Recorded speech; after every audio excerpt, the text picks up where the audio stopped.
Yes, hello listeners, and welcome to our Rick Williams racing preview of the Makybe Diva Stakes at Flemington on September 12th. Looks a great day of racing, and certainly we're definitely getting a lot of the good horses back now. So they've sort of been drip fed to us over the last few weeks, but as of this coming Saturday, they're certainly all back in action. So it looks an exciting day of racing, a big 9 race card, and plenty of action.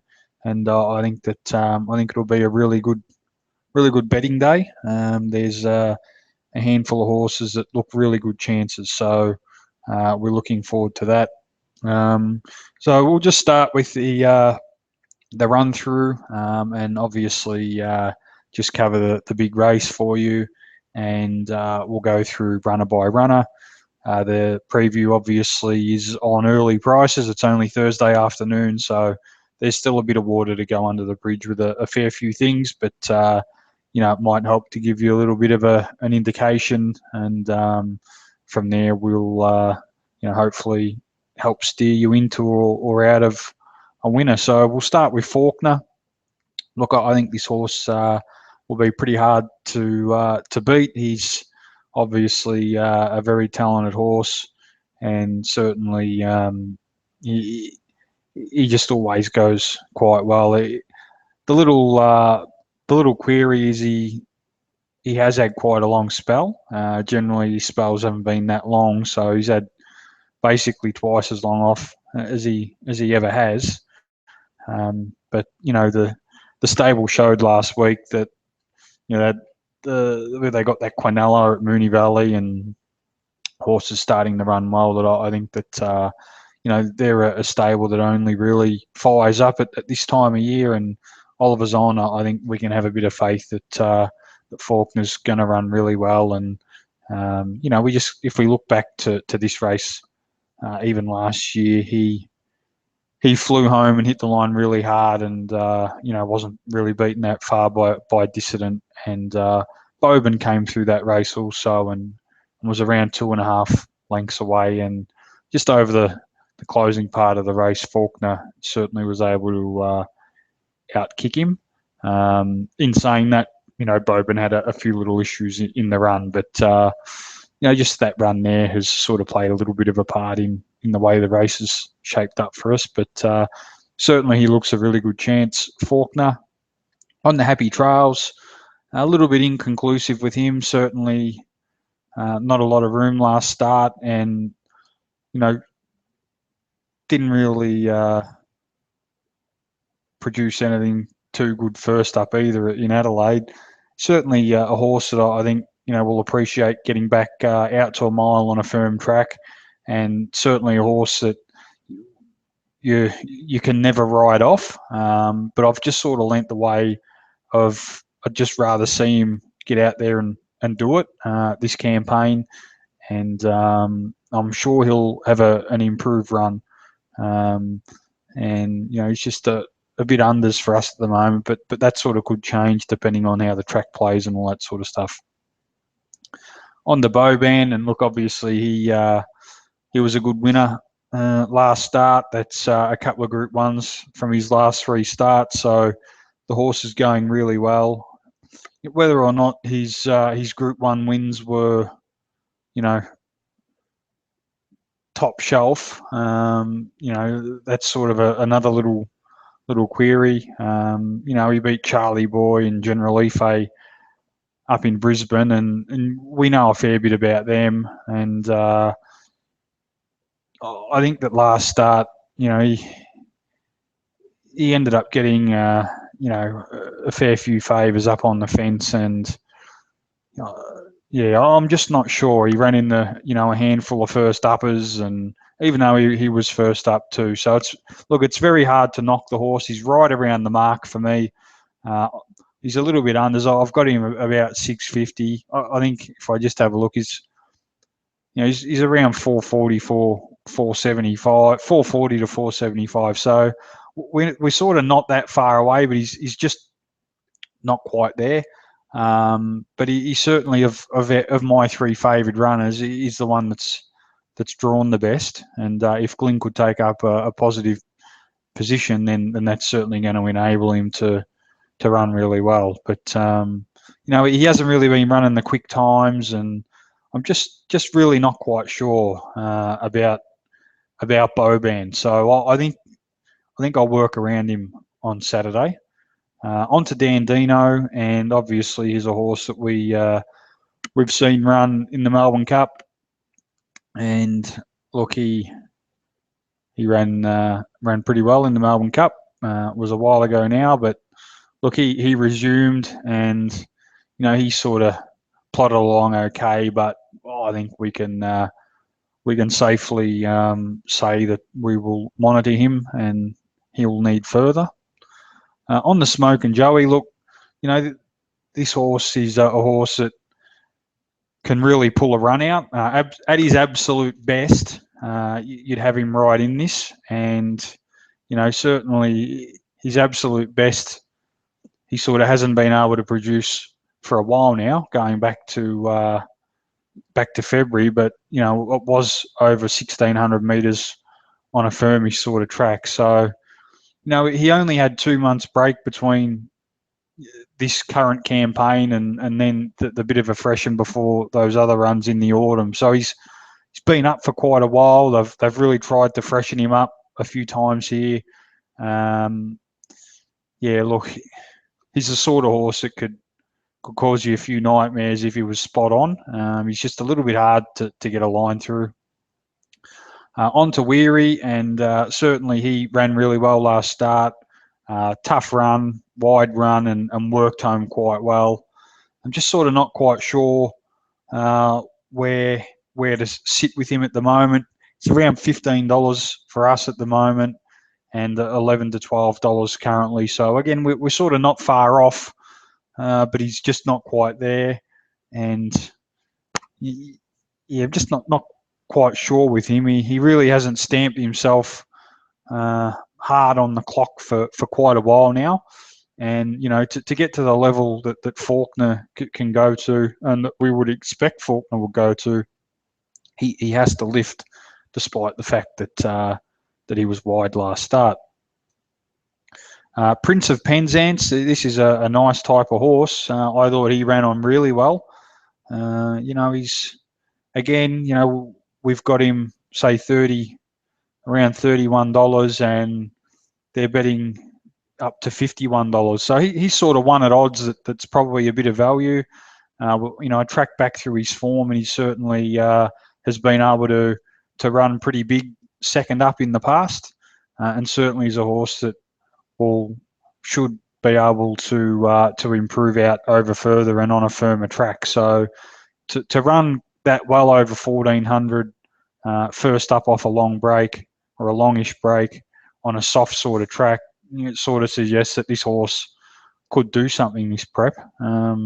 So he's certainly worth following. There's obviously a chance when they've gone like that they can be a little bit flat or whatnot, and certainly Taiyu went quite big for Weir first up and dropped off a little bit. So I'm guessing this horse has got a long spring in order, and he sort of really hit his straps also last time out over 2,000 plus. So he really could put in a sharp performance. But either way, it's worth tracking this horse, Prince of Penzance. Our Ivanhoe's only had the one run in Australia, a highly talented import. He ran quite well at Morphettville. Probably he started quite short, and he was expected to obviously to run quite well, but he didn't win. But the figures suggest it was a pretty fair sort of race. So the bowler was flying at that stage. Obviously needs to lift on that run. But, you could sort of make a bit of a case for him that he could run well. They've got the blinkers on for the first time and the nose roll off, but the glue-on shoes go on for the first time. So that's always a little bit of an issue. But certainly if the horse was right, you'd think that it would be able to be around the mark. And certainly it's a runner of interest on Saturday. But the glue-on shoes first time are an issue for our Ivanhoe. Entirely Platinum was a monster run last start, and certainly if he was able to, run like that again, he's going to be somewhere around the mark. I guess the question is, second up after such a big run, he did go quite hard early. Will he be able to back up? So generally, he's a horse that can handle, some pretty hard runs and back it up. But whether or not he can sort of do it coming out of a pretty serious, type of on-pace Group 1 race, I'm not quite sure. But he's certainly the go-forward horse, and he's certainly a horse that I can have a lot shorter than what I've got. I've just got a little query on him, and we'll just do a little bit more work with that. But you can't fault him on his gallon effort last start at all. That's entirely Platinum. On the Mongolian Khan, obviously the Derby winner up in Sydney, and those races up in Sydney, were races of little tempo. Look, it's sort of hard to get a real clear gauge on what this horse is going to perform like at this level first up over a mile. But I'm sure he'll run well. But again, he probably has to, go to a new level to compete with a horse like Faulkner. But certainly a very good talent, and we know the horse goes quite well. He does have a couple of wins over the shorter trip in New Zealand in lesser company, but certainly was able to quickly make the step to higher grade once he hit 2,000 metres. So probably not a horse I really want to get involved with, but we certainly need to respect Mongolian Khan. On to our next runner here, and that is Volk Stolken Barrel, and another runner that comes through the Sydney races up there through the autumn, and produced a really good run at Rose Hill on the 21st of March, and produced really fast sectionals on the firm track up there. And certainly if that horse was able to come out and perform over a mile like it did, over the concluding stages of that 2,000 metre race, it's got a serious turn of foot, and it certainly does have pretty strong credentials coming out of mile races over in New Zealand with a couple of wins. So Williams goes on, and I think this horse can go pretty well. But again, can they get to Faulkner and Boban? On to Magical, and look, this horse resumed with a pretty good run behind Boban. I think that certainly he's returned in quite good order. It was quite a good run on the class figures, and he certainly looks to be improving as he progresses and gets older. And he sort of really hit his straps last campaign once he got out over, just looking at his speed figures, once he got out over 1,800 to 2,000, this horse really grew another leg. So, he's probably going to run another workmanlike race on Saturday, but I don't think that he's got the talent to go with the likes of, again, Faulkner, Boban. Onto High World, and look, this horse was really good first up. He boxed on quite well, and certainly is a horse that I think will be a good improver out to a mile. He's got a pretty good record. We can sort of track his run back on the 1st of November last year in the Carbine Club, where he was beaten by Kermit Eck and Stratum Star, and he was a few lengths off those horses. And as he was probably last campaign, just the runs through Orient Line, and obviously finished up in Sydney with some good wet track wins over Winetails and Farolitos, who are nice horses. But again, he's just not quite in that top bracket. And Kermadec and Stratum Star were, and he was a few lengths off of them. So it looks like he's made a little bit of ground on them, judging by his performance last start. He wasn't that far from Stratum Star, but he didn't really have to go around a horse, either High World and Stratum Star. It was probably a bit unlucky not to win. So he looks a nice horse, but again, whether or not he's going to be able to turn the tables on a horse like Boban, we'll wait and see. I'd expect that he can go quite well, and I do think he has improved a couple of lengths on those good horses, but we just sort of really need to see him rubber stamp himself against them. On the Alpine Eagle, and I think Alpine Eagle certainly is up there with Kermadec and Stratum Star, maybe a bit better.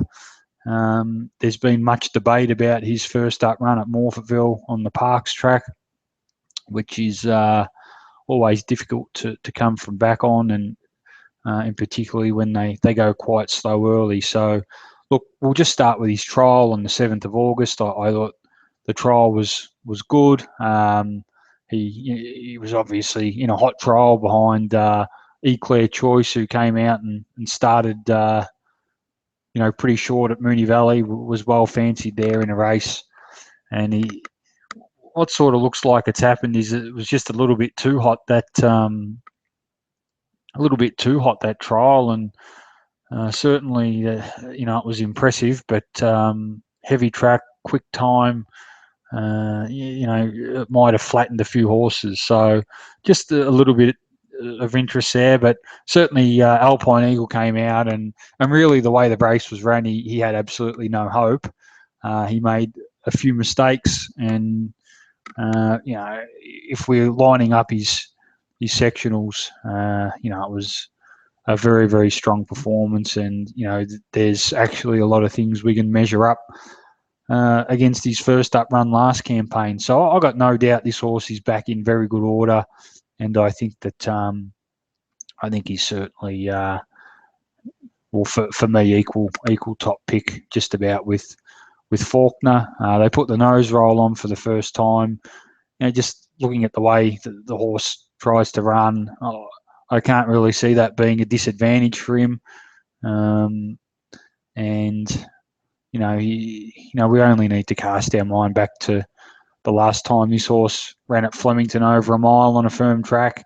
It was in the Guineas. It was an almighty run with Wangina and Stratum Star and Kermadec, and even his second up run at Morphettville was a phenomenal run last campaign.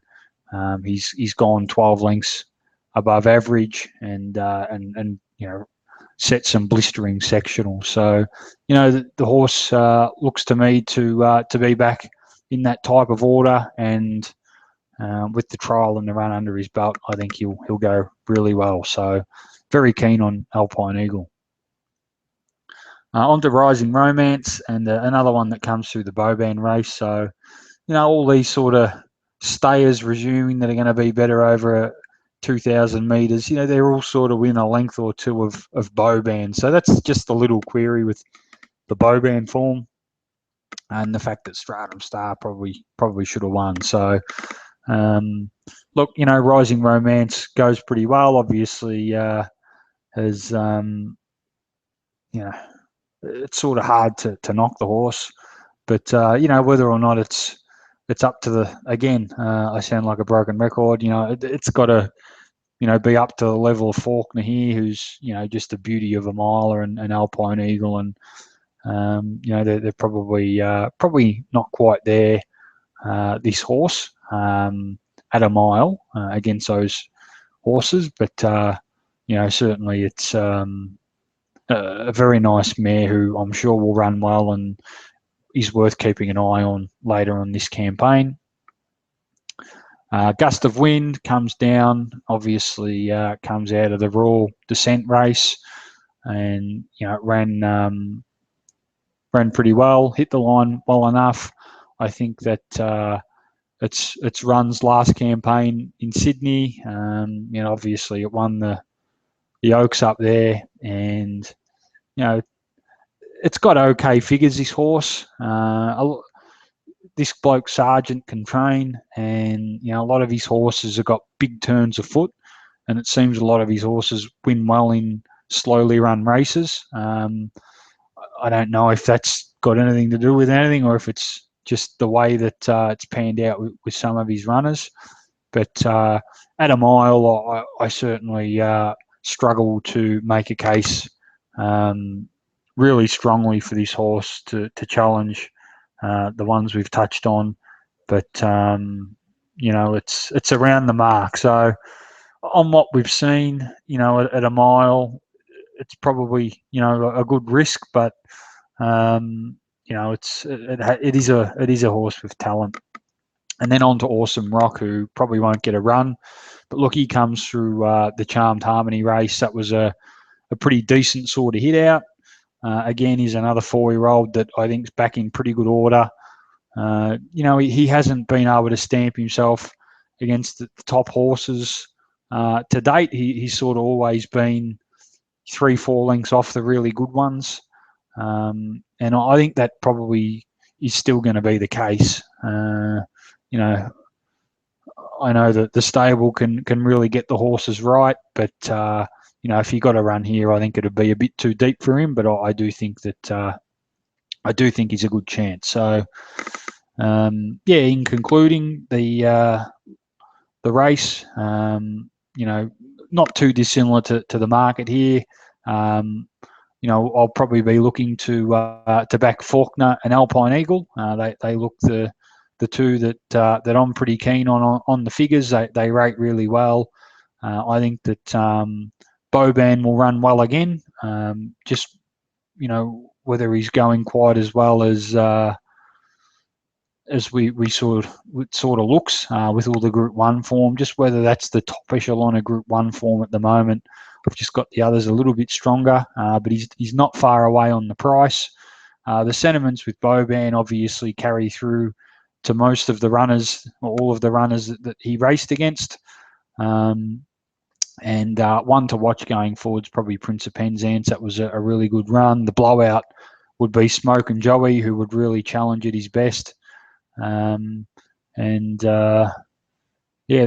probably about it. And Happy Trails is probably in the same boat as Smoke and Joey. We just sort of want to see them do it, but we're sort of happy to work around them. So I hope that helps, and hope you enjoyed the video, and all the best. And if you've got any questions, just pop it down the bottom of this page on the comment box, or send us over an email. So thank you, and all the best.